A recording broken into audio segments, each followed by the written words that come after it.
ఈరోజు మీ చెప్పే అంశం ఏంటంటే క్రైస్తవులకు రెండు రెక్కలు.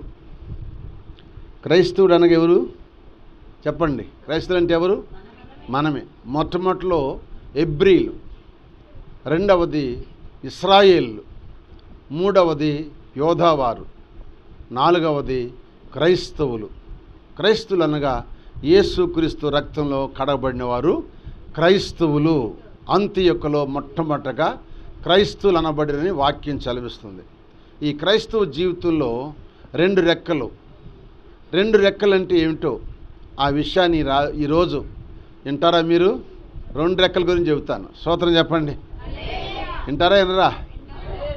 మంచిది. రెండు రెక్కలు దేనికి ఉంటాయి చెప్పండి? ఎవరికి ఉంటాయి? పక్షికి ఉంటాయి. పక్షికి రెండు రెక్కలు ఉంటాయి. ఒక పక్షి నక్క సావాసం చేస్తున్నాయి అంట. కూర్చోండి చక్కగా వాక్యం మీకు ఉపమానం చెబుతాను. ఒక పక్షి ఒక నక్క సావాసం చేస్తున్నాయంట. ఈ సావాసం చేస్తా చేస్తా చేస్తా చేస్తా ఒక రోజు నక్కకి ఈ పక్షి మీద బాగా ఆశ కలిగింది. ఈ పక్షిని నేను ఎలా తినాలి అని ఆశ కలిగి ఆలోచన చేసి నక్క ఏం చేసిందంటే దాని కాళ్ళతో భూమిని తవ్వి ఎర్రలు తీసి ఒక చిన్న బండి మీద పెట్టుకుని తీసుకెళ్తా ఉంది. పక్షి చూసింది ఎర్రల్ని. ఎర్రలు తెలుసుగా? ఎర్రలు తెలిసి వాళ్ళందరూ చేయొద్దండి. ఎక్కడుంటాయి ఎర్రలు? వాటిని ఎందుకు తీసుకుంటాం మనం ఎర్రల్ని? ఇప్పుడు ఎర్రలంటే పక్షికి కూడా చాలా ఇష్టం. కోడి కూడా కాళ్ళతో గోకి ఎర్ర కనపడితే తినిద్ది. వాటికి ఎర్రలంటే చాలా ఇష్టం. కనుక ఎర్రలు అమ్ముతుందంట. ఎవరు? నక్క బండి మీద పెట్టుకుని ఎర్రలు అమ్ముతుందంట. అమ్ముతుంటే పక్షి వచ్చిందంట, నక్క బావా ఈ ఏం వ్యాపారం అంటే ఎర్రల వ్యాపారం. చూస్తే ముద్దు వస్తుందంట, తినాలని రుచులు కోరుతుందంట పక్షికి. ఇప్పుడు ఏది అంటారు చూడు, మంచి బిర్యానీ చేస్తే ఎప్పుడు తిందాం అనిపించినట్టుగా దీనికి కూడా తినాలనిపించిందంట. బావా మరి నాకు కూడా ఎర్రలు ఇవ్వంటే నేను ఎర్రలు ఇస్తాను. అయితే నువ్వు నాకు డబ్బులు ఇస్తావా? నా దగ్గర డబ్బులు లేవు బావా. మరి నేను అడిగింది ఇస్తావా? ఇస్తాను. ఏంటి నీ అడిగింది? నీ రెక్కలు కొన్న ఒక ఈక నాకు ఒక ఈక ఇచ్చావనుకో నీకు ఎర్రలు ఇస్తా అందంట. ఈక కదా అని చెప్పి ముక్కుతో పీకి ఆ ఈక ఇచ్చిందంట. ఈక తీసుకోగానే వేసింది ఎర్రలు ఇచ్చిందంట. ఈ తింటం మరిగింది, బాగా రుచి పట్టింది. ఈ రుచి పట్టేసింది. అది రోజును ఎర్రలు ధ్యానం. ఏమండి? అది రోజు ఎర్రలు ధ్యానం. ఆ ఎర్రలకి ఏమవుతుంది? అలవాటు పడిపోయి రోజు ఒక ముక్కుతో తన ఈక బీకి ఇస్తుందంట. రెక్కలున్న ఒక పక్క రెక్కలు మొత్తం ఈకలన్నీ ఇచ్చేసిందంట. ఇంకో రెక్కే ఉంది. ఏమని చెప్పండి?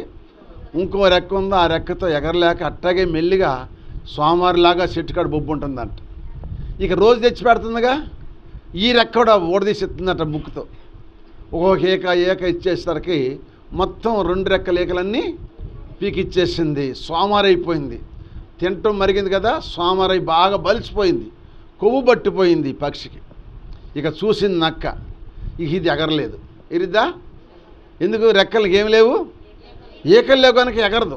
అందుకని చెప్పి ఇక ఆఖరి రెక్కలు అయిపోయి, బావా నాకు ఆకలి అవుతుంది బావా, నాకు ఎర్రలు ఇవ్వ అంటుంది. ఎర్రలు ఇస్తాను, ఈక అన్నాడు. ఈకలు లేవు బాబా, అన్నీ నీకు ఇచ్చేసా. నువ్వు అన్నీ నాకు ఇస్తేమి, నేను అన్నీ నీకు కష్టపడి తోవుకు ఎత్తుకొచ్చి నీకు పెట్టా. కనుక అప్పుడు నేను ఈకలేని నేను ఇవ్వను అని చెప్పిందంట. చెబితే అట్టాగ బావా నీ దగ్గరికి వచ్చిందంట. ఆపండి దగ్గరికి వచ్చి మెడకాయ ఆపండి పట్టేసుకొని, అయ్యో బావా నన్ను చంపమాకంటే నీకోసం ఎంత కష్టపడింది, నేను తినాలని ఎంత కష్టపడని చెప్పి దాన్ని చంపుకుని శుభ్రంగా తిందంట. ఏది? నక్క అపవాదికి సాదృశ్యం, పక్షి విశ్వాసికి సాదృశ్యం. ఈనాడు సాతాను అది ఎర్రేస్తుంది ప్రతి ఒక్క విశ్వాసికి. అది ఎర్రేసి ఒక్కొక్క ఎర్రేసి నీ మీదకి ఎర్రేసేస్తుంది. ఆ ఎర్రలో నువ్వు పడిపోతున్నావు. పడిపోయి నీకున్న ఆత్మీయ జీవితంలో ఉన్న ఈకలన్నీ కూడా పీకి ఏం చేస్తున్నావు, దానికి ఇచ్చేసి నువ్వు సోమారు అయిపోతున్నావు. నీ సోమారుతనం చూసి అదేం చేసిందంటే ఆఖరికి అన్నీ అయిపోయినాక ఎర్ర వేసి వేసి వేసి ఒక్కసారి చంపేసింది సాతాను. తర్వాత ఎంపటే చంపదు సాతాను, ఎర్రలేసి అన్నీ చూపించింది, అన్నీ వేసి నీకు దానికి బాణ చేసి నిన్ను చంపేసి తినేసింది అన్నమాట. అందుకని ప్రియమైన బిడ్డలారా, కడవరి దినాల్లో ఉన్నాం. కడవరి దినాల్లో మీరు చాలా జాగ్రత్తగా వాక్యం వినాలి. లైవ్లో చాలా వందల వేల మంది అంటున్నారు, మీరు కూడా వినాలని ప్రభు పేట మనవి చేస్తున్నాను. హల్లెలూయా. ప్రభు బయలుపరిచే విషయాలు మీకు చెబుతున్నాను, మీరు శ్రద్ధగా వినండి, వాక్యంలో చక్కగా నేర్చుకోండి, ఆత్మీయతలో బలపడండి. హల్లెలూయా. కనుక ఈ 2 రెక్కల విషయం ఏంటో మీకు జ్ఞాపకం చేస్తాను. ఇప్పుడు ఆ పక్షి ఏమైపోయింది, రెక్కలు లేక ఈకలని పీకేసుకుని వ్యర్థమైన దానికి కోరికకు తన జీవితాన్ని బలి చేసుకుంది. ఈనాడు కూడా అదే జనము ఎర్రేస్తుంది కనుక సాతాను ఆ ఎర్రలో పడిపోయి తినరాని తింటున్నారు, తాగరాని తాగుతున్నారు, రోగాలకు ఆటికి గురైపోయి చచ్చిపోతున్నారు, హాస్పిటల్ పాలైపోతున్నారు, వేలు లక్షలు ఖర్చు పెట్టినా బ్రతకట్లేదు కొంతమంది, ఆత్మీయతలు కూడా పాడైపోతున్నారు.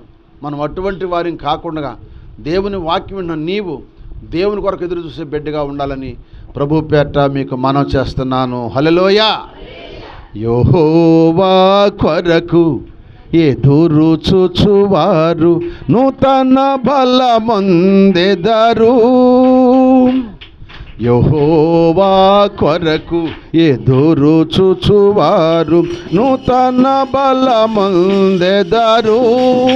పక్షిరాజు వలెను రెక్కలు సాసి, పక్షిరాజు వలెను రెక్కలు సాసి పైకి ఎగిరిపోవుదుము, అలయక పరిగెత్తెదము, సొమ్మసిల్లక సాగిపోవుదము, అలయక పరిగెత్తెదము, సొమ్మసిల్లక సాగిపోవుదుము. మన ప్రభువుతో ఆనందింతుము, మన ప్రభువుతో ఆనందింతుము. యెహోవా కొరకు ఎదురు చూచువారు నూతన బలమొందెదరు. కొట్టో చప్పట్లు కొడితే అని కనపడతా. సొమ్మసిల్లినప్పుడు ఫలమిచ్చువాడు ఆయనే, శక్తిహీనులైన వారి సేద తీర్చువాడు ఆయనే. అవును, సొమ్మసిల్లినప్పుడు ఫలమిచ్చువాడు ఆయనే, శక్తిహీనులైన వారిని సేద తీర్చువాడు ఆయనే. గడ్డి ఎండిపోవును, పువ్వు రాలిపోవును, గడ్డి ఎండిపోవును, పువ్వు రాలిపోవును, వాక్యము నిత్యము నిలుచును, తన వాక్యము నిత్యము నిలుచును. యెహోవా కొరకు ఎదురు చూచువారు నూతన బలమొందెదరు. సర్వశరీరం గడ్డిలు వెళ్ళినాం, గడ్డి ఎండిపోతుంది, పూరాలిపోతుంది, వాక్యమే ఎప్పుడు నిలబడేది. కనుక మనం వాక్యాన్ని బట్టి నడుచుకోవాలి. గొర్రెల కాపరి వలె తన మందను మేపును, నలిగిన పిల్లలను రొమ్మున ఆనించుకొనును. గొర్రెల కాపరి వలె తన మందను మేపును, నలిగిన పిల్లలను రొమ్మున ఆనించుకొనును. భయపడకుము నిన్ను బలపరుతునని, భయపడకుము నిన్ను బలపరుతునని, బాహువు మనపై చాపెను, తన బాహువు మనపై చాపెను. యెహోవా కొరకు ఎదురు చూచువారు నూతన బలముందెదరు. యెహోవా కొరకు ఎదురు చూచువారు నూతన బలముందెదరు. పక్షిరాజు వల్లెను రెక్కలు చాచి, పక్షిరాజు వల్లెను రెక్కలు చాచి పైకి ఎగిరిపోవుదుము. అలయక పరిగెత్తెదము, సొమ్మసిల్లక సాగిపోవుదుము. అలయక తెదము, సొమ్మసిల్లక సాగిపోవుదుము. మన ప్రభువుతో ఆనందింతుము, మన ప్రభువుతో ఆనందింతుము. యెహోవా కొరకు ఎదురు చూచువారు నూతన బలముందెదరు. హల్లెలూయా, గట్టిగా చెప్పాలి. హల్లెలూయా, చేతులూపుతూ చెబుదాం. హల్లెలూయా, హల్లెలూయా, హల్లెలూయా. ఇప్పుడు ఈ క్రైస్తవుడికి 2 రెక్కలు కావాలి. ఆ పక్షి 2 రెక్కలు ఏం చేసుకుని చెప్పండి? తిండి కోసం. తిండి కోసం. అందుకే సొలొమోను అంటాడు, ఏమన్నాడు? నువ్వు తిండి బోతువైనలా నీ గొంతుకి కత్తి పెట్టుకోమన్నాడు. తిండి బోతులు, త్రాగుబోతులు, నిద్రబోతులు, వదరబోతులు అందరూ పరలోకం పారు, పాతాళన పోతారు. అందుకని ఆ పక్షి తిండిబోతనంతో తన ప్రాణాన్ని పోగొట్టుకుంది, 2 రెక్కలు పాడు చేసుకుంది. కనుక మనకు 2 రెక్కలు ఉన్నాయి. ఆ 2 రెక్కలు ఏంటో మీకు చెబుతాను. శ్రద్ధగా దేవుని వాక్యం అండి. అప్పొస్తల కార్యముల గ్రంథము 6వ అధ్యాయము 4వ వచనం. చక్క దేవుని వాక్యం వినాలి. సబ్జెక్ట్ పూర్తయిందాక చెప్పమంటే చెబుతాను, సబ్జెక్టు అవలేదులయ్యా వద్దులయ్యా అంటే మానేస్తాను. దేవుని స్తోత్రం. హల్లెలూయా. చదవండి అమ్మా. ప్రార్థన యందును వాక్య పరిచర్యందును ఎడతెక్క ఉందుమని చెప్పిరి. చాలు చాలు. ప్రార్థన చేసుకో. అందరు తల్ల ఉంచి ప్రార్థనలో, ప్రభువా ఆ 2 రెక్కల సబ్జెక్ట్ ఎంతో మాకు తెలియపరచమని అందరూ అడుగుదాం. నిశ్శబ్దంగా దేవుని వాక్యం వినాలని ప్రభు పేట మీకు మనవి చేస్తున్నాను. ప్రేమల తండ్రి, దయామయుడ, అత్యున్నత కృపల తండ్రి, ఆకాశ మహాకాశ పరమాకాశంలో కాలుచున్న రాళ్ల మధ్య సభాపర్వతం మీద సమీపంపురాని అమృతంతో తేజో మహిమతో ఉన్న మా పరలోపు తండ్రి, మీకు స్తుతి స్తోత్రాలు నాయన. కోట్ల దూతలు యెహోవా పరిశుద్ధుడు పరిశుద్ధుడు పరిశుద్ధుడిని గాన ప్రతిగానంతో పొగడబడుతున్న మా పరలోపు తండ్రి, ఈ మధ్యాహ్నం ఈ ఉదయకాల సమయంలో ప్రభు ఈ స్థలంలోకి మీరు వచ్చారయ్యా. మీరుండి మాట్లాడయ్యా. మీ మాటలు సాతాను ఎత్తుపోకుండా మీ మాటలు మా హృదయం అనే పలక మీద రాయబట్టాలని మీ కృప దయచేయి నాయన. మా హృదయాన్ని పగలగొట్టయ్యా, మా హృదయాన్ని నలగొట్టయ్యా నాయన. మీ సన్నిధిని కృప దయచేయ్యా, మాతో మాట్లాడమని యేసుక్రీస్తు నామమున అడుగుతున్నాను తండ్రి, ఆమేన్. ఇక్కడ అప్పొస్తలులైన పేతురు గారు 12 మంది శిష్యులు వెళ్ళు యేసుప్రభు వారికి. యేసుప్రభు ఆహారం వెళ్ళిపోయిన తర్వాత ఈ 12 మంది శిష్యులు ప్రార్థన చేస్తూ వాక్యం చెబుతూ ప్రజలకు సువార్త బోధిస్తున్నప్పుడు సంఘం విస్తరిస్తుందంట. సంఘం విస్తరిస్తున్నప్పుడు ఆ సంఘంలో ఉన్న ఎదరాళ్ళనంట సంఘస్థులంటే చిన్న చూపు చూశారంట. ఆ చిన్న చూపు చూసినప్పుడు అక్కడున్న పెద్దవారు వచ్చి ఈ అప్పొస్తలుని అడిగారంట. అప్పొస్తలు అంటే 12 మంది, యేసుప్రభు వారి శిష్యులు 12 మంది అప్పొస్తలు. ఈ 12 మందిని అడిగితే వాళ్ళు అన్నారంట, మేము ప్రార్థన మానుకుని వాక్యం మానుకుని మీకు ఆహారం పెడతాం మాకు మంచిది కాదు.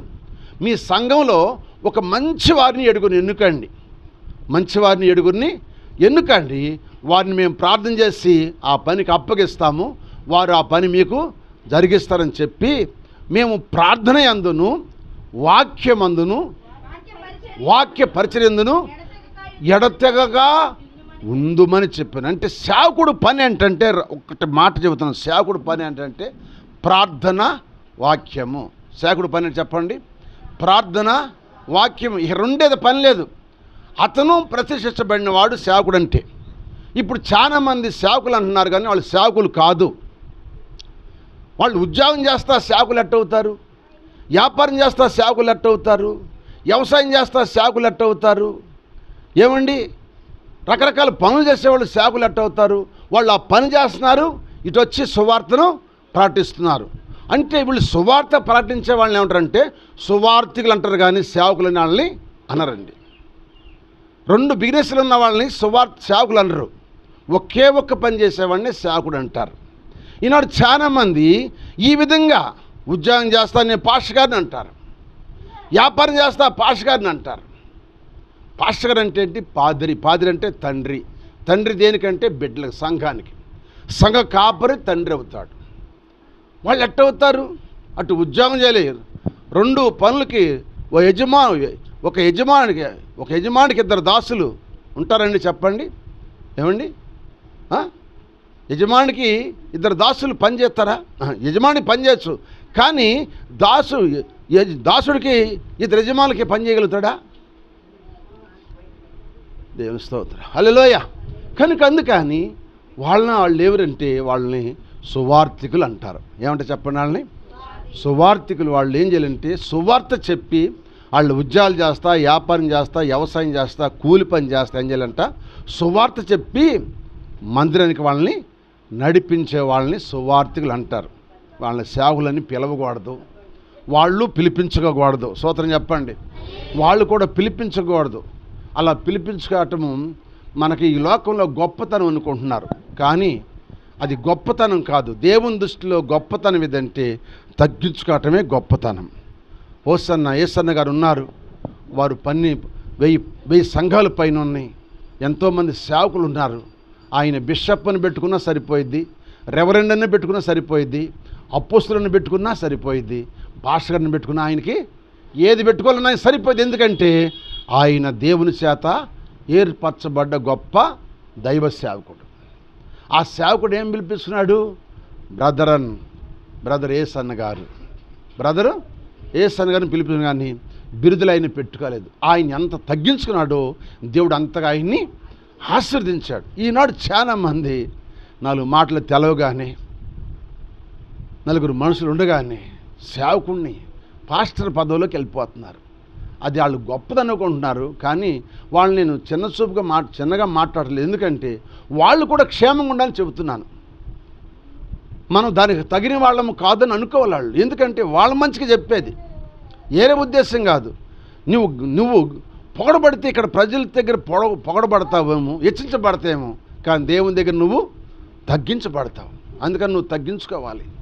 అందుకే యేసయ్యనాడు, తను తగ్గించుకున్నవాడు హెచ్చింపబడును, తను హెచ్చించుకున్నవాడు తగ్గించబడతాడు. తగ్గించుకునే స్వభావం ఉంటే దేవుడు నేను హెచ్చిస్తాడు, కానీ హెచ్చించుకునే స్వభావంలో ఉంటే దేవుడు నేను ఏం సరే చెప్పండి తగ్గిస్తాడు. ఆయన దృష్టిలో తక్కువే.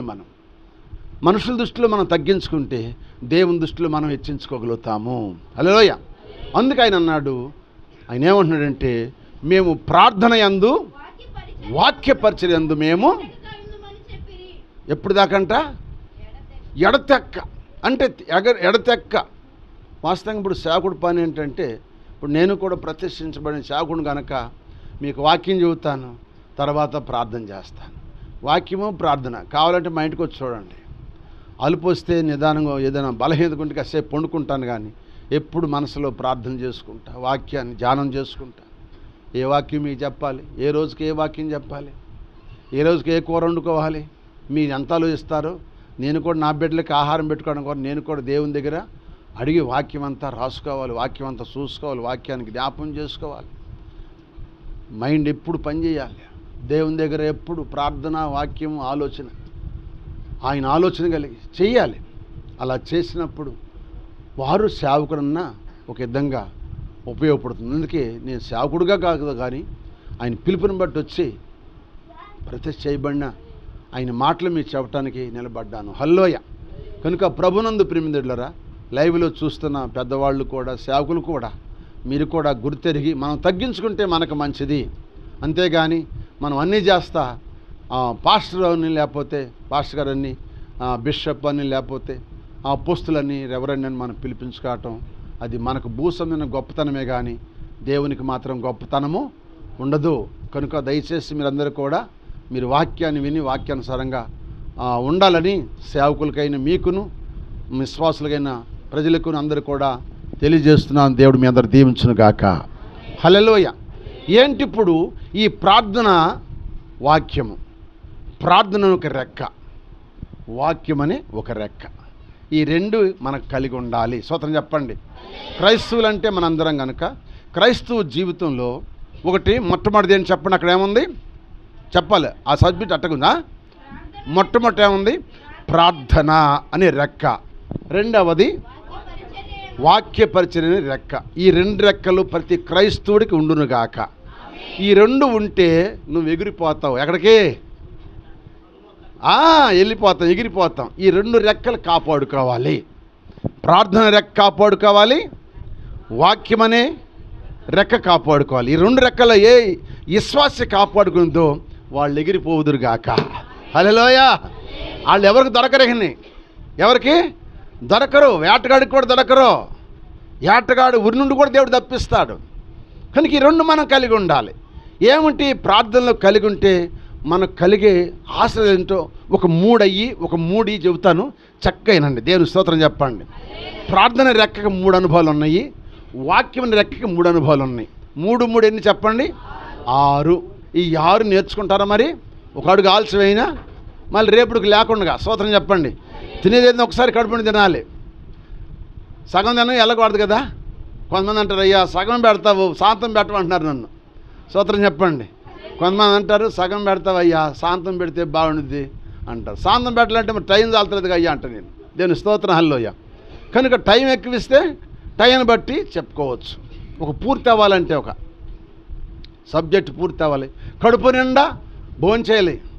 సగం భోంచేసి వెళ్తాం బాగాదు, కడుపు నిండా భోంచేయాలి. హల్లెలూయా. కడుపు నిండా భోంచేద్దామా?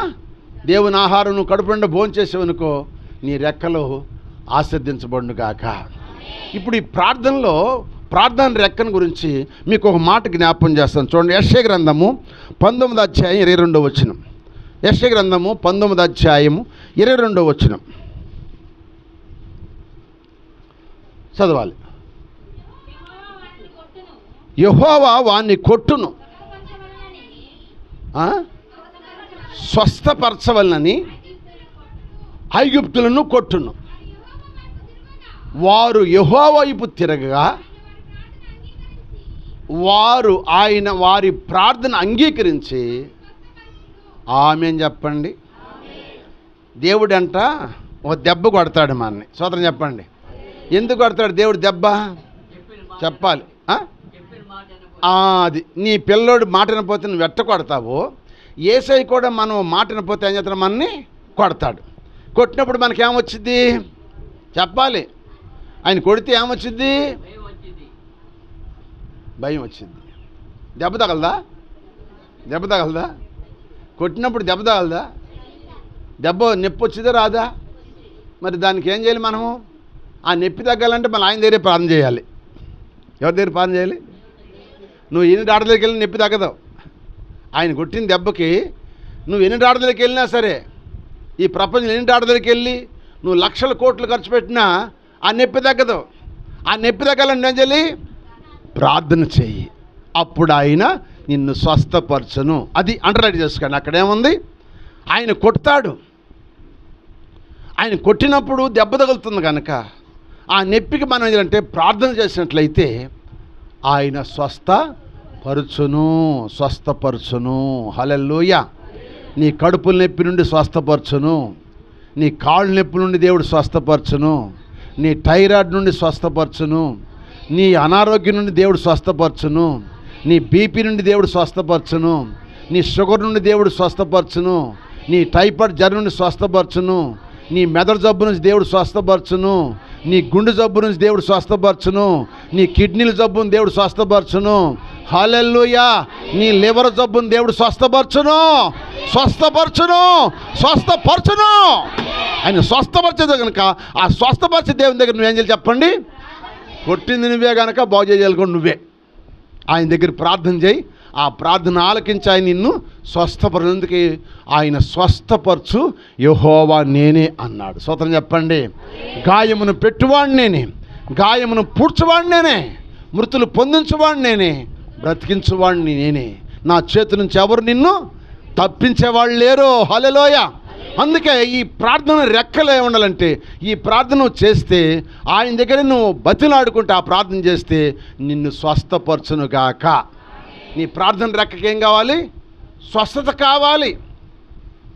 ఎంతమంది స్వస్థత కావాలని చేయొత్తండి. ఎంతమంది స్వస్థత కావాలన్న వాళ్ళు చేయొత్తండి. నాకు స్వస్థత కావాలన్న వాళ్ళు చేయొత్తండి. మన చేతులన్నీ దేవుడు చూస్తున్నాడు. ఇప్పుడు మన చేతులన్నీ దేవుడు చూస్తున్నాడు. ఎంతమంది స్వస్థత కావాలి? ఓకే, దేవుడు ఎత్తిన చేతులను బట్టి దేవుడు మీ అందరినీ స్వస్థపరచునుగాక, స్వస్థపరచునుగాక, స్వస్థపరచునుగాక. దేవుడు మనందరినీ స్వస్థపరచునుగాక. ఆయన స్వస్థపరిచే దేవుడు, ఆయన స్వస్థపరిచే దేవుడు. నీ ప్రార్థనలో చేసుకుంటే నీకు స్వస్థత కలగాలి. రెండో మాట మీకు జ్ఞాపం చేస్తాను చూడండి. రెండో మాట 55వ కీర్తన 17-18 చదవండి. 17-18. సాయంకాలమున, ఉదయమున, మధ్యాహ్నమున నేను ధ్యానించు మొరబెట్టుకొందును. చూడండి, ఆయన నా ప్రార్థన ఆలకించెను. నా శత్రువులు అనేకులై ఉన్నారు, అయినను వారు నా మీద రాకుండాను సమాధానము కలగజేసి ఆయన నా ప్రాణమును ఆమేన్ చెప్పండి. ఈ ప్రార్థన ఇదేం ప్రార్థన ఎప్పుడంటండి చెప్పాలి? ఏ ప్రార్థన? సాయంకాలము, ఉదయము, మధ్యాహ్నం. ఈ 3 సార్లు నేను ప్రార్థన చేస్తున్నాను. యేసయ్యా 3 సార్లు ప్రార్థన చేస్తున్నా కనుక నా శత్రులు నాకు అనేక మంది ఉన్నారు కనుక నేను చేసి 3 సార్లు ప్రార్థనకి నా ప్రార్థనను ఆలకించి నాకు శత్రుల మధ్య నాకేమిచ్చావంటే సమాధానం ఇచ్చి నా ప్రాణానికి రక్షణ కలగజేసేవని సాక్ష్యం ఇస్తున్నాడు. ఎవరు? భక్తుడైన దావీదు. స్తోత్రం చెప్పండి. శత్రువును జయించాలంటే 3 సార్లు ప్రార్థన చేయాలి. ఎన్నిసార్లు తింటున్నాను నువ్వు రోజుకి అన్నం చెప్పండి? 3 సార్లు తింటున్నామా? ఇంకెక్కువ తింటున్నామా? రోజులు లేచిన కాడ నుంచి పడుకోబోతే తింటానే ఉంటాం. అన్నమే కాదు, టిఫినే కాదు, గారెలు, బోండాలు, అట్టులు, ఉప్మాలు, ఇడ్లీలు, చపాతీలు, అమ్మా బూందీ, అమ్మా ఎన్ని తింటున్నాము? ఉదయం మొదలుకొని ఎన్నిసార్లు తింటున్నాం? లెక్కేసుకోండి. మీ అందరూ మీరు లెక్కేసుకోండి. 3 సార్లు తింటున్నావే, 3 సార్లు తింటే మాత్రం మర్చిపోవే. మరి 3 సార్లు ప్రార్థన చేయొచ్చుగా. 3 సార్లు ప్రార్థన చేస్తే శత్రువుని దగ్గర దేవుడు తొలగించి నీకు సమాధానం ఇస్తాడుగా. చేస్తున్నారు? 3 సార్లు ప్రార్థన చేసి ఎంతమంది చేయొత్తండి? 1, 2, 3, 4. హల్లెలూయా. మరి తత్తిమోళ్ళు మీ అందరూ చేయండి ప్రార్థన 3 సార్లు. దేవుడు తప్పక మీకున్న బాధలను దేవుడు తొలగించును గాక. ఈ శత్రువు పెట్టే బాధలని చెప్పనా? శత్రువు ఇందా చెప్పాను కదా, శత్రువు వేస్తంటే నీకు శరీమాలను చూపిస్తాడు. ఏమండి? ఏంటి? సీటీ పాటలు, ఇంకేయ్యి చెప్పండి, డాకరాలు, ఇవన్నీ చూపిస్తాడు నీకు. తెచ్చుకో, తిను అంటాడు. నువ్వు తెచ్చుకుంటావు. డబ్బులు జేబులోనే ఉంటాయి కదా. ఇక చూడండి, ఆ డబ్బులు ఇంట్లో ఉంటే పని చేయడు. బ్యాందీ షాప్కి వెళ్తాడు, ఇంట్లో పెడతాడు, బ్యాందీ షాప్కి వెళ్ళాడు, తాగుతాడు. ఇంటికాడ ఏం గారు మంచి చీర, మంచి జాకెట్ కొనుక్కునేది ఏమా? ఈ చీరలకి, జాకెట్లకి, తిండ్లకి, ఈ మటన్ బిర్యానీలకి, చికెన్ బిర్యానీలకి అయిపోతాయి ఈ డబ్బులు. అటు వారం వస్తాడు. ఈయన రోజు ఏ వారం వస్తాడో తెలియదు. స్తోత్రం చెప్పండి. వస్తాడు లేదా? ఏ వారం తీసుకుని ఆ వారం వస్తాడు. గట్టిగా కట్టాలి. ఆయనకి కట్టబోతూ ఊరుకాడు. స్తోత్రం చెప్పండి. కనుక శత్రువు మన నేస్తాడంటే సోమవారం చేస్తాడు. శత్రువు ఏం చెప్పండి? నిన్ను ప్రార్థన చేయకుండా సోమవారం చేసి అప్పుల పాలు చేస్తాడు నిన్ను. నువ్వు ఇప్పుడు అప్పుల పాలు అయిపోయి కనుక నీ అప్పులను తీరవాలంటే ఎవరు తీరుతారు? ఇప్పుడు నిన్ను అప్పుల పాలు చేసేది ఎవరు? శత్రువు. అంటే సాతాను నిన్ను అప్పుల పాలు చేస్తున్నాడు. ఈ అప్పులు తీరాలంటే ఏం చేయాలి? నువ్వు ప్రార్థన చేయాలి. నిన్ను ప్రార్థన చేయనీడు. నువ్వు దిట్టంగా తిని పడుకోమనిది. పండుకుంటమే, నిద్రపోవటమే. నిద్ర చెప్పండి నిద్ర. ఒకవేళ ప్రార్థనకు వచ్చామనుకో, నువ్వు ఇంటికాడ కూర్చొని ప్రార్థన చేయడానికి సూత్రం అన్నావు అనుకో, అమ్మాయి అని పిలుస్తారు ఎవరు బయటండి, లేచి వెళ్ళిపోతావు. అయ్యా ఆమె పిలిచింది వెళ్తున్నానని. లేకపోతే ప్రార్థన చేస్తావు, ఏ ఒకటి మోగుతూ ఉంటాయి, ఎందుకు మోగినాయని మళ్ళీ బయటికి వెళ్తావు. ఈ విధంగా నిన్ను ప్రార్థన చేయనీదు. ఎవరో ఒకళ్ళు అడ్డం అవుతారు. పిల్లలు, తల్లు, చుట్టాలు, పక్కలు వచ్చి నిన్ను ప్రార్థన చేయనీరు కనుక 3 సార్లు ప్రార్థన చేయలేకపోతున్నావు. రాజు అయిన దావీదు గారు, సింహాసనాసీనుడైన రాజు అయిన దావీదు సింహాసనాసీనుడు అయి ఉండి కూడా 3 సార్లు ప్రార్థన చేయమట్టి శత్రువుల నుంచి జయం పొందుకున్నాడు. శత్రువులంటే అతనుకున్న శత్రువులు సంపాలని చూసేవాళ్ళు, అతన్ని నవ్వులు పాలు చేయాలని, హేళన చేయాలని, ఎక్కిరించాలని, అవమానపరచాలని చూసే శత్రులందరినీ గమనించాడు. గమనించి ఏం చేస్తున్నాడు చెప్పండి? 3 సార్లు తింటున్నాడు, 3 సార్లు ప్రార్థన చేస్తున్నాడు, 7 మార్లు స్తుతిస్తున్నాడు. అందుకే దేవుడు ఆయనకున్న సమస్యలను ప్రభు తీర్చి సమాధానపరిచి ఆయన ప్రాణ రక్షణ కలిగించాడంట. హల్లెలూయా, హల్లెలూయా, హల్లెలూయా. కనుక నువ్వు కూడా ప్రార్థన చెయ్యి. నీ సమస్యలను ప్రభు తీర్చునుగాక. నీ అప్పులను తీరిపోతాయి, నీ శోధనలను తీరిపోతాయి, నిన్ను గలిబిలి చేసి సాతాను కూడా దగ్గర నుంచి పారిపోతుంది. యేసన్న గారంట ఆయన వాక్యం చెబుతుంటే సాతాను వచ్చి, ఏంటి వాక్యం చెబుతున్నావు, నాకు తెలవదనుకున్నావు వాక్యం అని. ఎవరు నువ్వు అని అడిగాడంట. నేను అడగవా నన్ను? నేను ప్రధాన దూతను. ఏం చెట్ట? ప్రధాన దూత. ఎక్కడి నుంచి వచ్చింది? దేవుని దగ్గర నుంచి వచ్చింది ప్రధాన దూత. ప్రధాన దూత అయితే నేను పాటలు పాడతా. ఓరి పిచ్చోడా, నీకంటే పాటలు పాడింది నేనే, అసలు పాటలు నేర్పింది నేనే, వాద్యాలు నేర్పింది నేనే, వాక్యం చెప్పడం కూడా నేర్పింది నేనే. సాతాను చెబుతుందంట ఎవరికి? యేసన్న గారికి. హల్లెలూయా.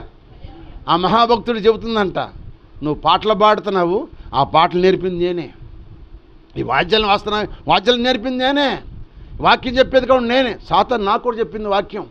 గుడికాలంకల 3 దినాలు ఉపవాసం ఉంటే లూసిఫర్ ఒక ఆమెను బట్టి, నువ్వు వాగు నేను చెబుతాను వాక్యం అని చెప్పింది. నాకు వాక్యం చెప్పింది సాతాను, నేను చూశాను కళ్ళారా. హల్లెలూయా. ప్రియమైన దేవుని బిడ్డలారా, వాక్యం చెప్పింది, పాటలు పాడుద్ది, వాద్యాలు వాంచిద్ది సాతాను. హల్లెలూయా. సరే ఇది చేస్తాను ధరకి ఇప్పుడు అన్నాడంట. సరే నువ్వు పాటలు పాడవచ్చు, వాద్యాలు వాంచవచ్చు, వాక్యం చెప్పవచ్చు, నాతో పాటు మోకరించి పాట చేయి అని చెప్పి మోకరించాడంట. మోకరించారు, అక్కడ లేకుండా పరారైపోయిందంట. దాన్ని ప్రార్థన అంటే భయం, అది ప్రార్థన చేయదు. సాతాను ప్రార్థన అంటే భయం, మోకరించదు సాతాను.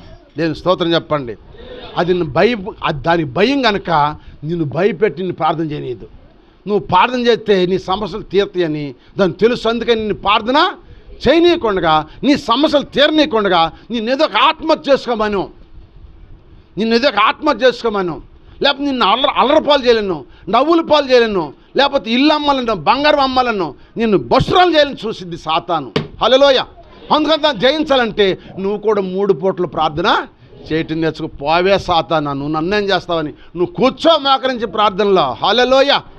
నీ అప్పులను తీరిపోనుగాక, నీ మీదకు వచ్చే సమస్యలను దేవుడు తొలగించునుగాక, శత్రువుని ఎడ సంతోషించకుండా దూరపరచునుగాక. అందుకే భక్తుడు రాశాడు, శత్రువు నాయడ సంతోషించక శోధనలో నుండి ఉద్ధరించితివి. శత్రువు నాయడ సంతోషించక శోధనలో నుండి ఉద్ధరించితివి. శ్రమలో నీకు మొరపెట్టగానే, శ్రమలో నీకు మొరపెట్టగానే స్వస్థపరచి నన్ను లేవనెత్తితివి.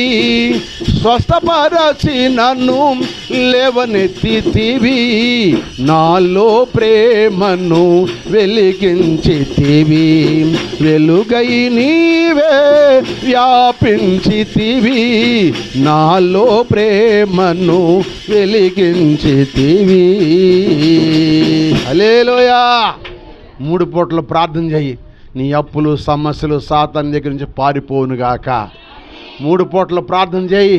దేవుడు కొట్టినప్పుడు, దెబ్బ కొట్టినప్పుడు ప్రార్థన చేయి. నీ రోగాన్ని దేవుడు బాగు చేయనుగాక, నిన్ను బాగు చేయనుగాక, నిన్ను బాగు చేయనుగాక, నీ సమస్యలు తీర్చునుగాక. అందుకే నీకు విశ్వాసగా ఉండాలి చెప్పండి, ప్రార్థనని రెక్కుండాలి. స్తోత్రం చెప్పండి. విశ్వాసగా ఉండాలి చెప్పండి, ప్రార్థనని రెక్కుండాలి. మూడో మాట కూడా చెప్తాను నేనండి. చూడండి, దేవుని వాక్యంలో ఒక మాట చూద్దాం. దేవుని వాక్యంలో ఒక మాట చూద్దాం. చూడండి అమ్మా, అపోస్తలుల కార్య గ్రంథం 22వ అధ్యాయం 17వ వచనం. అపోస్తలుల కార్య గ్రంథము. అంతట నేను యెరూషలేమునకు తిరిగి వచ్చి దేవాలయములో ప్రార్థన చేయుచుండగా పరవశుడినై. ఆమేన్ చెప్పాలి అందరూ. ఇక్కడ అంటున్నాడు, పౌలు భక్తుడు అంటున్నాడు, నేను దేవాలయంలోకి వచ్చి ప్రార్థిస్తుండగా, చెప్పండి, పరవశుడినై ప్రభువును చూసి తిని. చూస్తున్నావా? దేవాలయంలోకి వచ్చి ప్రార్థన చేస్తా, నువ్వు దేవుని దగ్గరికి వస్తున్నావుగా, మందిరానికి ప్రార్థన చేసి నువ్వు పరవశురాలు అయిపోతున్నావా? నువ్వు పరవశరాలు అయిపోతే ప్రార్థనలో నీకు దేవుడు నువ్వు చూస్తావు, నిన్ను ఆయన చూస్తాడు. దేవుని చూసే కన్నులు కావాలి. స్తోత్రం చెప్పండి. ప్రార్థనలో దేవుని చూసే కన్నులు కావాలి. ప్రార్థన మందిరానికి వస్తున్నావు కానీ ఇక్కడికి వచ్చిన కానీ ముసలం ముచ్చట్లు చెప్పుకుంటున్నారు. అది దేవుడు చూస్తావా? నువ్వు చూడలేవు. నువ్వు సరిగా ప్రార్థన చేయి, ఆయన చూస్తావు. నువ్వు పరవశరాలు అయిపోతుంటే ఆత్మలో పరవశరాలు అయిపోతాయి. కానీ ఎవరి మీద ఉండదు, నీకు ఏ భీతి ఉండదు, ఏ ఆలోచన ఉండదు. ప్రార్థన చేస్తుంటే దేవాలయంలో ప్రార్థన చేస్తుంటే పరవశరాలు అయిపోతావు కనుక ఆ పరవశంలో ఆయన నిన్ను చూస్తాడు, నువ్వు ఆయన్ని చూస్తావు. అనుభవం ఎంతమందికి ఉందో చెప్పండి. ఇక్కడ అనుభవం ఎంతమందికి ఉందట ఆయన చూసే అనుభవం? దేవుడు దీవించును గాక. కొద్దిమందికి ఉంది, అందరికి లేదు. ప్రార్థనకు వస్తున్నావు కానీ నామకార్థం కూర్చుంటున్నావు. ఇక్కడ రాగానే కొంతమంది ప్రార్థన చేయని చూస్తున్నా, గమనిస్తా. రాగానే ప్రార్థన చేయరు, కూర్చుని బైబిల్లో పాటల బొగ్గు తీసు పాటలు చూసుకోట. ఆ అమ్మాయితో ఈ అమ్మాయితో మాట్లాడతారు. రాగానే మోకాళ్ళు ఉంటలా, రాగానే మోకరించి ప్రార్థన చేసుకోవాలి. ప్రార్థన చేసే టైంలో ప్రార్థన చేసుకోవాలి. పాటలు పాడే టైంలో పాటలు పాడుకోవాలి. ఏమండి, వాక్యం టైంలో వాక్యం వినాలి. మాట్లాడుకునే టైంలో మాట్లాడుకోవాలి. ప్రతిదానికి ఒక సమయము ఉన్నది. దేవాలయానికి వచ్చాడంట ఆయన పౌలు గారు. ప్రార్థన చేస్తుంటే పరవశుడైపోయాడు, ఆత్మవశుడయ్యి ప్రభువుని చూచితిని. నిన్ను చూడ కనులీయుమా దేవా, నిన్ను పాడ స్వరమేయుమా. నిన్ను చూడ కనులీయుమా దేవా, నిన్ను పాడ స్వరమేయుమా. పెద్ద క్రియలను దృష్టించకను నా కన్నులను త్రిప్పివేయుము. పెద్ద క్రియలను దృష్టించకను నా కన్నులను త్రిప్పివేయుము. నా యజమానుడ నీ వైపు చూచి, నా యజమానుడ నీ వైపు చూచి విజయము పొందగా నిజ బలమిమ్ము. విజయము పొందగా నిజ బలమిమ్ము. నిన్ను చూడ కనులీయుమా దేవా, నిన్ను పాడ స్వరమేయుమా. గ్లోరీ. నిన్ను చూడ కనులీయుమా దేవా, నిన్ను పాడ స్వరమేయుమా. నిన్ను చూడ కనులీయుమా దేవా, నిన్ను పాడ. అయ్యా, నిన్ను చూసే కనుల్లాగా దయచే ప్రభువా, నిన్ను చూసే కనులాగా కావాలి ప్రభువా అని నువ్వు ప్రార్థన చెయ్యి. దేవుడు చూసుదువుగాక. దేవుడు చూసిన వారు ఇక్కడ ఉన్నారు. కొంతమంది సాక్ష్యం చెప్పాలంటే భయం ఎత్తుంది వాళ్ళకి.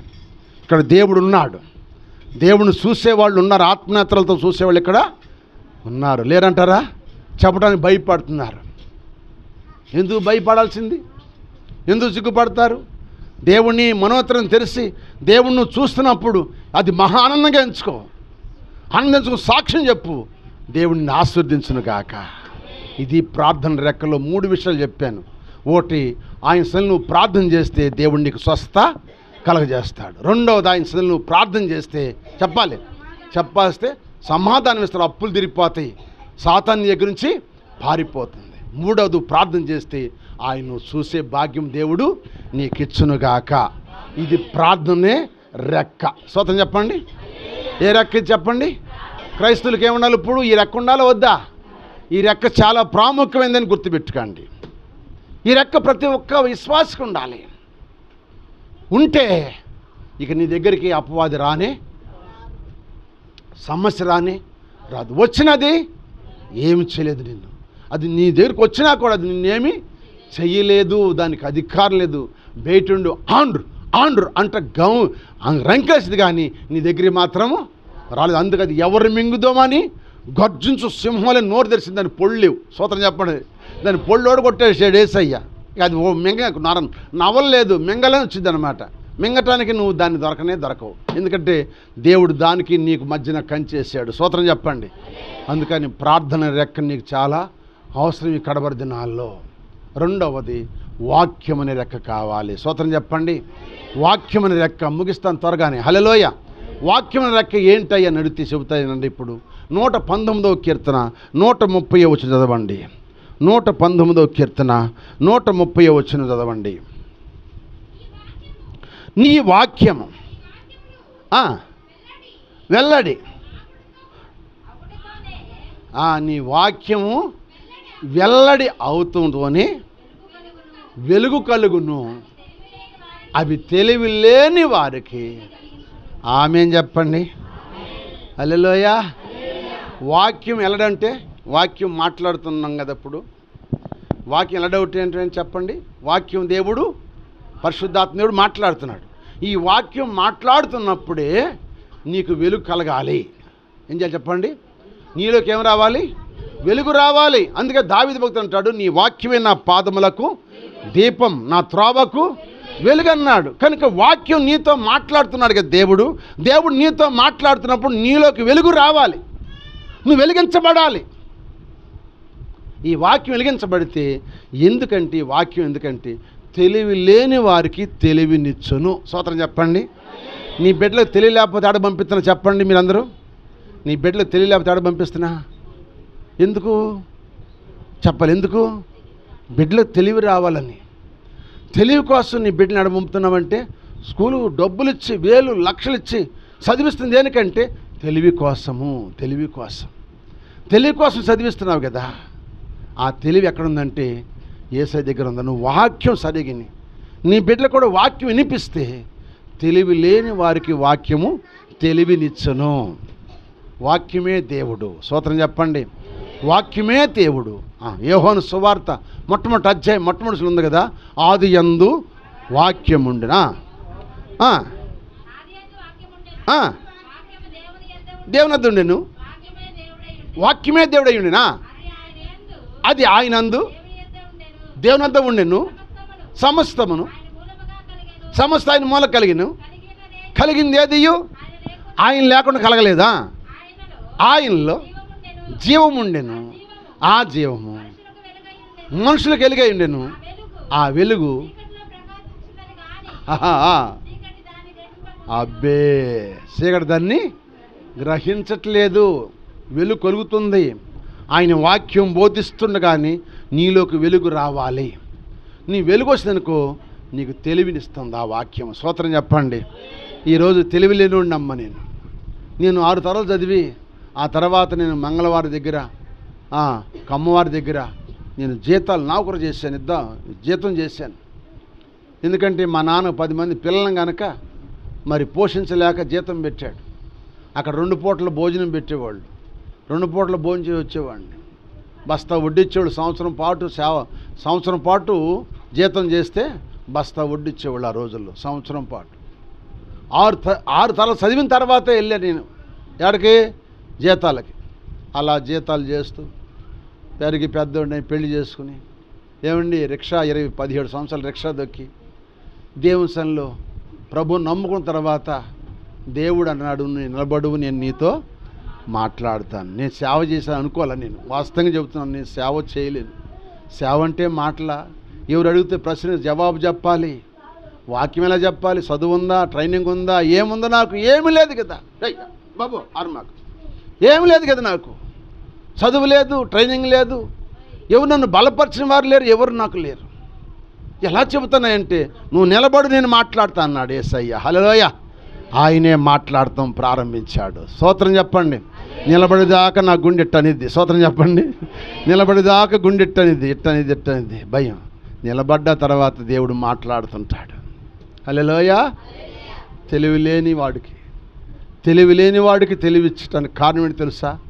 నేను వాక్యం వినటానికి భయముతో ఉండేవాడిని. వాక్యం చెబుతుంటే భయముతో ఎప్పుడైతే ఆ నోటి మాటలందు ఎప్పుడైతే లక్ష్యం ఉంచానో ఆ వెలుగు నాలోకి వచ్చేసింది. ఆ వెలుగు నాలోకి వచ్చి నన్ను వెలిగించింది. ఆ వెలిగించమట్టి తెలివి లేని మూర్ఖుడుకు తెలివినిచ్చి ఈరోజు నీ ఆత్మీయ బిడ్డలుగా ఈ బిడ్డలందరూ నాకు ఇచ్చాడు. హల్లెలూయ. వాక్యం అనే రెక్క ఉండాలి. స్తోత్రం చెప్పండి. వాక్యం అనే రెక్క ఉండాలి. వాక్యం అనే రెక్క ఉండాలి. ఈ వాక్యం అనే రెక్క వల్ల నీకేమొచ్చిందంట? తెలివి లేని నీకు తెలివినిస్తుంది. గుర్తుపెట్టుకో. నీకు తెలివి లేకపోతే, నీకు చదువు లేకపోయినా నీ పాటల్లో వస్తాయి, ప్రార్థన వచ్చింది, వాక్యం చెబుతావు, అన్నీ చేస్తావు. తెలివిస్తాడు ఆయన. బుద్ధి, జ్ఞానము, సర్వ సంపదలు ఆయనలో గుప్తమై ఉన్నవి. ఆయనలో ఉన్నాయి కనుక అవి నీకు ఇచ్చునుగాక. అవి ఇచ్చాడు అంతే, ఇచ్చాడంతే. తెలివి లేని వారికి తెలివిచ్చేది వాక్యం. నువ్వు వాక్యం సరిగా ఇంట్లో నువ్వు సరిగా వాక్యం ఉంటే వాక్యం నీకు తెలివితేటలు ఇచ్చిద్ది. ఆ తెలివితేటలను బట్టి నువ్వు ప్రార్థన చేస్తే దేవుడు నీకు జయాన్ని ఇస్తాడు. హల్లెలూయా. ఎట్లా ఎవరితో మాట్లాడాలో, ఏ విధంగా మాట్లాడాలో దేవుడు నీకు తెలివినిచ్చునుగాక. వ్యర్థమైన తెలివితేటలు కాదు, మంచి తెలివితేటలు సంపాదించుకోవాలి. చాలా మందిలో ఏమైనా తెలివితేటలు ఉన్నాయి? చెడిపోయి తెలివితేటలు ఉన్నాయి. చాలా మందికి ఏమని చెప్పండి? చెడిపోయి తెలివితేటలు ఉన్నాయి. దేవుని దగ్గరకు వస్తారు కానీ దేవుని మాట తెలివి, ఈ తెలివి లేదు, దేవుని తెలివి లేదు. చెడిపోయి తెలివితేటలు ఉన్నాయి చాలా మంది దగ్గర. ఇక్కడ కాదు వాక్యం వింటారు, బయటికి వెళ్ళిన తర్వాత చెడిపోయిన మాటలు వింటారు. తెలివితేటలు, ఆ తెలివితేటలు ఉంటాయి కానీ ఈ తెలివితేటలు లేవండి. స్తోత్రం చెప్పండి. శ్రీకృష్ణ దేవరాయలకి సలహా ఇచ్చేవాడు తెనాలి రామకృష్ణ గారు. తెనాలి రామకృష్ణ గారు శ్రీకృష్ణ దేవరాయలని రాజుగారికి సలహా ఇస్తూ ఉండేవాడు. ఒక రోజుని ఆయన సలహా ఇస్తానికి వెళ్ళాడు. ఈ లోపల తన కుమారుడు శ్రీకృష్ణ దేవరాయలు మల్లి తోటలోకి వెళ్ళి మల్లెపూలు కోశాడు. మల్లెపూలు కోసిన తర్వాత ఆ పూలు కోసుకున్న టైంలో సైనికులు చూశారు. రాజుగారి బట్టలు చూసి పట్టుకున్నారు. పట్టుకుని నువ్వు ఎవరు అబ్బాయివి? తెనాలి రామకృష్ణ గారు అబ్బాయిని. అరే మీ నాన్న ఎంత పరుగల్లవాడు, ఎంత గౌరవం గల్లవాడు, రాజుగారికే సలహాలు ఇస్తున్నాడు. అటువంటి వాడు కడుపున దొంగోళ్ళలాగా నువ్వు పుట్టేవేంట్రా అని చెప్పి వాడిని గద్దించి వాడిని రాజుగారి దగ్గర తీసుకెళ్తున్నారు పట్టుకుని. ఎవరు తీసుకెళ్తున్నారు? హల్లెలూయా. సైనికులు తీసుకెళ్తున్నారు. ఇప్పుడు రాజుగారి దగ్గరికి వెళ్ళబోయేటప్పటికి రాజుగారి దగ్గరికి సలహా ఇచ్చి ఈ తెనాలి రామకృష్ణ గారు బయటకు వస్తున్నాడు. బయటకు వచ్చే సమయంలో పిల్లడు ఎదురుపడ్డాడు. ఏంటి బాబు మా పిల్లని పట్టుకెళ్తున్నారు ఏంటి? ఏందయ్యా ఏం జరిగిందంటే, అయ్యగారు నువ్వెంత గౌరవంగా బతున్నావు, నువ్వెంత ఇలువుగా బతున్నావు, నువ్వంటే రాజుకి ఎంతో భయము, నువ్వంటే ఎంతో ప్రేమ, అటువంటి రాజుగారి తోటలో ఇంత గౌరవంగా బతికే నీవు నీ కడుపుని ఈటి చెడబుట్టాడు, దొంగతనం చేశాడు అయ్యా అన్నారు. ఏ దొంగతనం చేశాడు అయ్యా? మల్లెపూలు కోసుకెళ్తున్నాడు.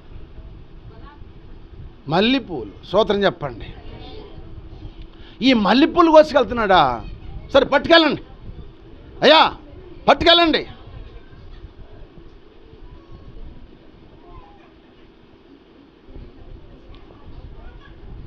ఈ లోకంలో జీవించేదను నీ కొరకే దేవా, ఈ లోకంలో జీవించేదను నీ కొరకే దేవా, నా ప్రియ యేసు, నా ప్రియ యేసు, నాకు లేరు ఎవ్వరు, నా ప్రియ యేసు, నాకు లేరు ఎవ్వరు నీలా ప్రేమించేవారు, నీవే నా ప్రాణ ప్రియుడవు యేసు, నీవే నా ప్రాణ ప్రియుడవు యేసయ్యా, నీవే నా ప్రాణ ప్రియుడవు, ఈ లోకంలో జీవించేదను నీ కొరకే దేవా. కొట్టో సభలో.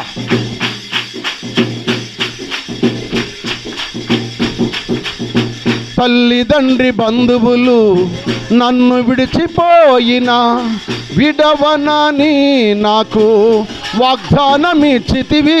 ఆమేన్. తల్లిదండ్రి బంధువులు నన్ను విడిచిపోయినా విడవనని నాకు వాగ్దానమిచ్చితివి, ఎంత లోతైనది నీ ప్రేమ, నిన్ను విడిచినే బ్రతకలేను.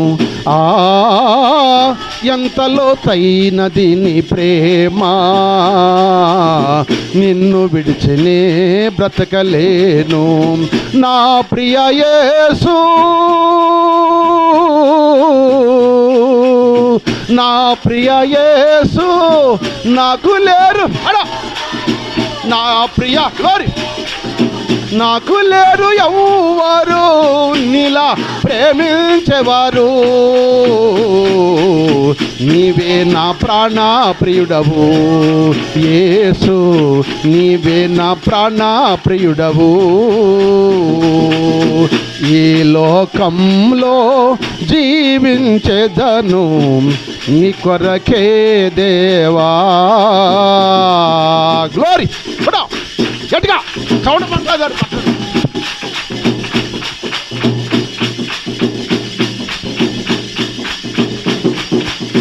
అరచేతిలోనే నన్ను చెక్కుకొంటివి, నీ కంటి పాపలా నన్ను కాయుచుంటివి. Amen amen amen. అరచేతిలోనే నన్ను చెక్కుకొంటివి, నీ కంటి పాపలా నన్ను కాయుచుంటివి. నీ దృష్టిలో నేనున్నానుగా, ఇలాలోనే జడియను. నీ దృష్టిలో నేనున్నానుగా, ఇలాలోనే జడియను. నా ప్రియ యేసు, నా ప్రియ యేసు, నాకు లేరు ఎవ్వరు. నా ప్రియ యేసు, నాకు లేరు ఎవ్వరు నీలా ప్రేమించేవారు. నీవే నా ప్రాణ ప్రియుడవు యేసయ్యా, నీవే నా ప్రాణ ప్రియుడవు యేసయ్యా, నీవే నా ప్రాణ ప్రియుడవు. ఈ లోకంలో జీవించేదను నీ కొరకే దేవా. నా ప్రియ యేసు, నా ప్రియ గ్లోరీ అద్భుతాత్మదేవా. ఓ నా ప్రియ యేసు, నాకు లేరు ఎవ్వరు. నా ప్రియ యేసు, నాకు లేరు ఎవ్వరు. నా ప్రియ యేసు, నాకు లేరు ఎవ్వరు నీలా ప్రేమించేవారు.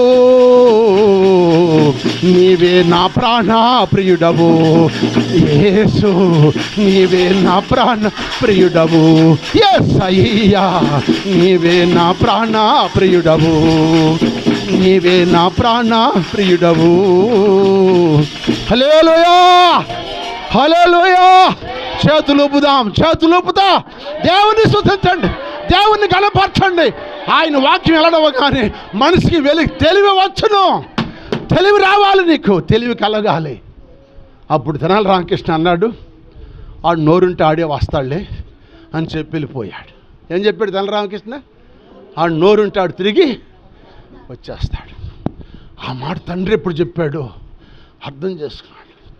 ఇందాక అమ్మాయి గులాబీ పూలు అంటుందిగా, గులాబీ పూలు అడిదంటాడు, మళ్ళీ వాటికి ముళ్ళుంటాయి. ఆ తోళ్ళు కనపడితే పట్టుకుంటారు. దేవుని స్తోత్రం చెప్పండి. అవి తినరుగా, పైన రెక్కలు తింటారు కానీ ముళ్ళు తినరుగా. మల్లెపూలు అయితే మొత్తం తినేసి కాముగా మెత్తగా, ఇక గరగర మనం మూత రాదు. మూత వచ్చిందా? మూత రాదు, మెత్తగా తినేసాడంట. రాజుగారి దగ్గరికి వెళ్ళినప్పటికి మల్లెపూలు లేవు, ఒక మొగ కూడా లేదంట. రాజుగారు ఎవరి నుంచి అట్లా పెట్టాడు? ఇప్పుడు రా, అంత అభిమానం కలిగి గౌరవం కలిగిన తెనాలి రామకృష్ణ కుమారుడిని దొంగతనం చేశాడని మీరు అసూయ బలి ఆ బిడ్డను పట్టుకొని చెప్పి వాళ్ళని తిట్టి ఆ బిడ్డను సగౌరవంగా పంపాడంట. దేవుని స్తోత్రాలు. వాక్యం వెలువడగానే వెలుగు కలుగును. అది తెలివి లేని వారికి అది. అందుకే నీకు వాక్యముని రెక్క ఉండాలి. స్తోత్రం చెప్పండి. ఏ రెక్క ఉండాలి? వాక్యముని రెక్క ఉండాలి. రెండవది వాక్యంలో 119వ కీర్తన 33 చదవండి. 38 119, 38 చూడండి. ఇక్కడ నీ న్యాయ విధులు 38 చదువు. 119:38. నీవిచ్చిన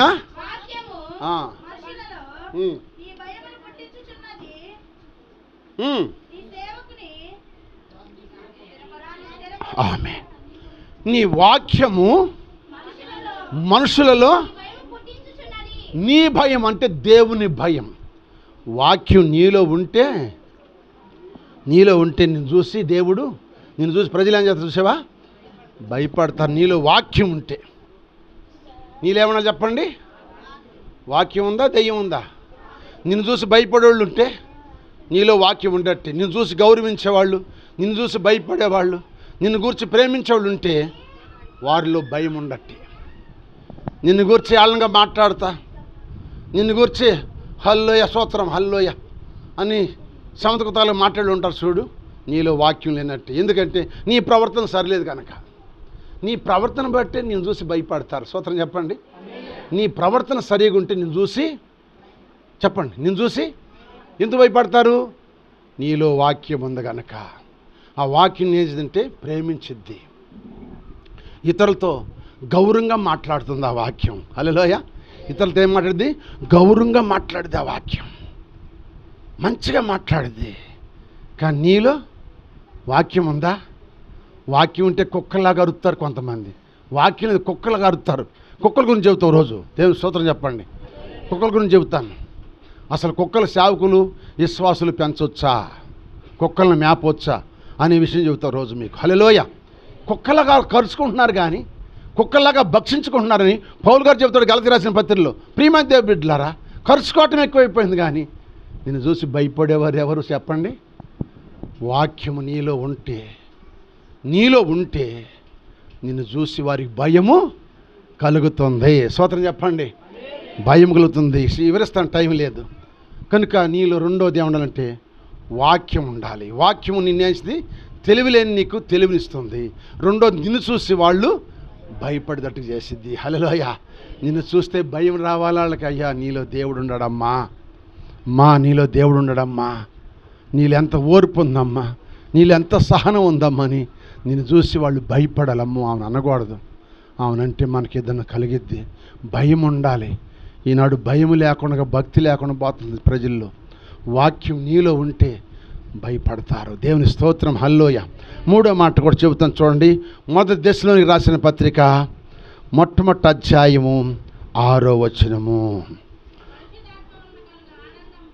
మొదటి దశలోని రాసిన పత్రిక మొట్టమొదటి అధ్యాయం 6వ వచనం చదువమ్మా.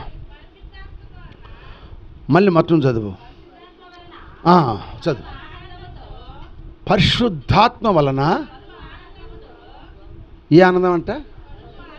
అది పరిశుద్ధాత్మతో కలుగు ఆనందముతో గొప్ప ఉపద్రవమును మీరు వాక్యమును అనుగ్రహించి అనుసరించి అంగీకరించి మమ్మును పోలి ప్రభునిలో, అది ప్రభువులో మనం ఏం చేయాలంట? నడుచుకునే వారికి ఉండాలంట. పరిశుద్ధాత్మ ఆనందం. వాక్యం వింటే పరిశుద్ధాత్మ నీలో రావాలి.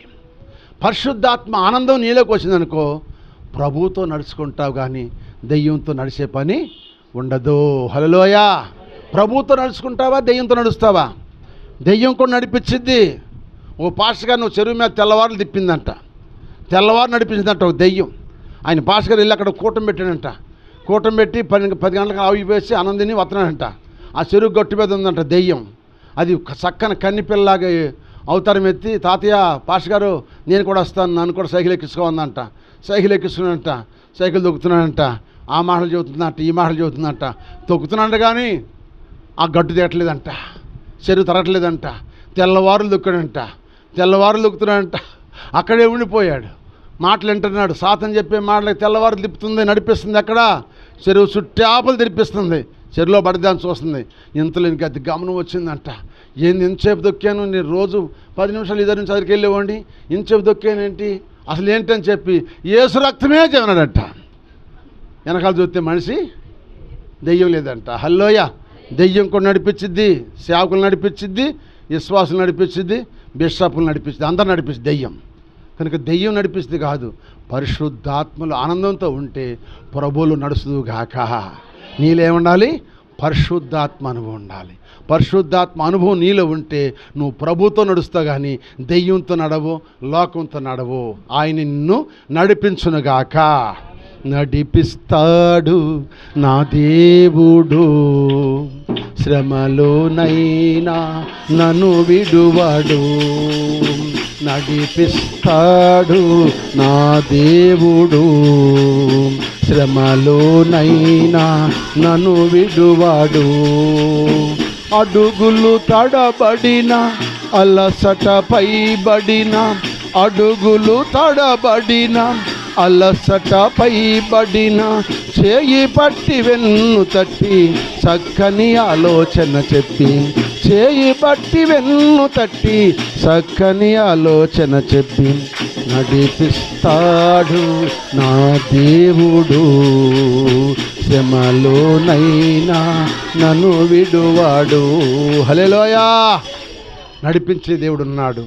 నీవు ఆయన వాక్యం నీలోకి రావాలి. ఆ వాక్యం నిలబడగానే నీకేం కలగాలి? వెలుగు కలగాలి. ఆ వెలుగు కలిగితే నీకేమిస్తుందంట? తెలివి లేని నీకు తెలివిని ఇస్తుంది. రెండవది, ఆ వాక్యం నేను చేసి చెప్పండి, ఆ వాక్యం నీలో ఉంటే నిన్ను చూసిన వారు భయపడతారు. మూడవది, ఆయన వాక్యము, ఆ పరిశుద్ధాత్మ అనంతో నువ్వు ఉంటే ఆయనతో నువ్వు నడుస్తావు. ఇది రెక్క. వాక్యం రెక్క 3, ప్రార్థన రెక్క 3. ఈ 2 రెక్కలు ఎవరికి ఉండాలంటే క్రైస్తవులకి ఉండాలి. ఉందా? ఉంచుకుందామా? మరి 2 రెక్కలు పీకేసుకుందామా? సాతాను వచ్చింది, నక్క మాటిపడి వచ్చింది, నీకు ఎర్ర చూపిస్తుంది, దానికోసం ఒక ఏకబిగి మాక స్వతంత్రం చెప్పండి. నక్క వచ్చింది, జాగ్రత్త. ఈ 2 రెక్కలు కాపాడుకో క్రైస్తవురాలా, క్రైస్తవుడా, సైనికుడా, బలవంతుడా, పరిశుద్ధుడా, ఆయనతో సాగిపోద్దాం. హల్లెలూయా. కనుక ఈ 2 రెక్కలు క్రైస్తవులకి చాలా అవసరము. ఈ రెక్కల గురించి ఏబయ్య ప్రార్థన చేశాడు. ఆఖరి మాట చెబుతున్నాను, ముగిచ్చేస్తున్నాను. ఏబు గ్రంథం 22 అధ్యాయం 20 వచనం చదవండి, ప్రార్థన చేసుకుందాం. ఏబు గ్రంథం 22 అధ్యాయము 20 వచనం. నీవు ఆయనకు ప్రార్థన చేయగా ఆయన నీ మనం ఆలకిస్తాడు, నీ మొక్కుబళ్ళు. ఆమేన్ చెప్పు. అది ఆయన, నువ్వు ఆయన ప్రార్థన చేస్తే నీ ప్రార్థన ఆయన అంగీకరిస్తాడు. నీ మొక్కుబళ్ళు ఆయన చెల్లించు, దేవుడు నిన్ను దీవించునుగాక. అందుకే క్రైస్తవులకు ఏముండాలి చెప్పాలి? ఏముండాలి? ఏ రెక్కలు? 1 ప్రార్థన రెక్క, 2 వాక్యం అనే రెక్క. ఈ 2 ఎవరికి ఉంటాయో వాళ్ళని గురించి అంటాడు. యెషయా గ్రంథం 40 అధ్యాయం 30 వచనం అంటాడు. యెషయా గ్రంథం 40 అధ్యాయం 30 వచనం అంటాడు. ఆ మాట చదవండి, ఆ మాట చదవండి. అల ఎదురు చూడండి, ఇక్కడ అంటాడు, యెహోవా కొరకు ఎదురు చూసేవారు నూతన బలం పొందుకుంటారు, వారు పక్షి రాజు వల్లే. అబ్బా, ఇప్పుడు 2 రెక్కలు సాబిగా ఉంటే కనుక పైకి వెళ్ళిపోతారంట. హల్లెలూయా. పైకి చదవమ్మా. పైకి ఎగురుదురు. ఇక అల్పుడు వాళ్ళకే సమస్యలక. ఇది ఈ 2 రెక్కలు విశ్వాసకి కావాలి. కడవరి దినాల్లో ఈ 2 రెక్కలు నీకుంటే అప్పుడు నీవు ఎగిరిపోతావు. ఎవరికి దొరకవు? స్వాతంత్రం చెప్పండి. సాతాను దొరకవు. సాతాను నిన్ను పట్టుకోలేదు. శరీరాశలు నిన్ను పట్టుకోలేవు, లోకాశలు పట్టుకోలేవు, నేత్రాశలు పట్టుకోలేవు, జీవడంబాలు పట్టుకోలేవు.